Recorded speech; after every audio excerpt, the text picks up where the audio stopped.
Before you begin your landscape painting, make sure that you have your essential materials. This includes paint, paintbrushes, water, rag, probably something to carry everything in, as well as sunscreen or something to protect yourself from the sun. I'm beginning by putting down a very rudimentary drawing, which essentially divides the space from the sky to the background to the foreground. I'm dividing it essentially into three pieces. I begin by putting a wash in the background. By altering the wash, either through lifting up paint or applying more paint, I can create the illusion of clouds. Once my sky is established, I'll move on to the middle ground. In this initial phase, I'm not necessarily focused on creating details, but more or less the overall feeling of the scene. Once I've established this initial painting, I will create a more detailed drawing, which will better guide me throughout the rest of the painting. You may notice, in working this way, that you will make some drawing mistakes. I'm not advocating for you to simply accept your shortcomings, but it's more important that the scene be spatially correct and communicate a sense of landscape and naturalistic reality. And it is less important that it be drawn with perfect technical accuracy. Using the laws of atmospheric perspective, I understand that what is in the background must be less saturated and have less contrast than what is in the foreground. If I do not accomplish this with my paint, the painting will look bizarre.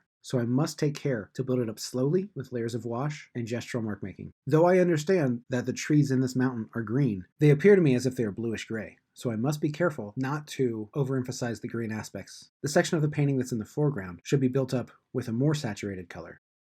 As you approach the trees, understand that there are several different colors, not only within green trees, within all trees. Green is a difficult color for us to work with because as humans, we are the most sensitive to the color green. We can see more shades of the color green than any other color. Because of this, if the paint mixture becomes too toxic looking, we are able to detect that immediately. So make sure that you are altering your greens with earth tones such as yellow ochre, burnt sienna, or burnt umber. If you do not have a tube of green paint, the best way to mix one is use your greenish blue, such as manganese blue hue, and your cold yellow, such as cadmium yellow light or Hansa yellow. To create the sensation of leaves, make several different small marks. You may want to use more of a dry brush technique. It is best to build up a landscape painting in multiple sessions because the light will change drastically. For example, when I began this painting, I was sitting in the shadow, but as that shadow moved, it became very difficult for me to see my painting due to the extreme light, which is why it was necessary for me to take the painting home and work from my own studio for my photographic reference.